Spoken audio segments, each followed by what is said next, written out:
Hello guys, আপনাদের সামনে একটা নতুন ভিডিও নিয়ে আসলাম। এটা একটা এয়ারপড, এটা ওয়্যারলেস এয়ারপড। দেখো, এটা আপনাদের এবার আনলক করে দেখাচ্ছে এর মধ্যে কী কী আছে।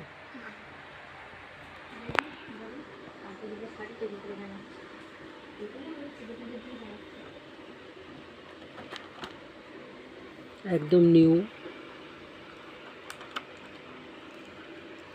Seal pack.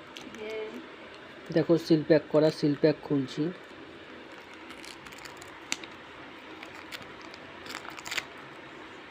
একটা নিয়ে আমি কানে লাগিয়েও দিলাম। এই দেখো, একটা ঢোকানো রয়েছে, পুরো হোয়াইট কালার, খুব কম দাম, কিন্তু আশা করি ইউজ করলে লাভবানই হবেন। ব্যাটারি ব্যাকআপও ভালো, আপনারা ইউজ করে দেখতে পারেন।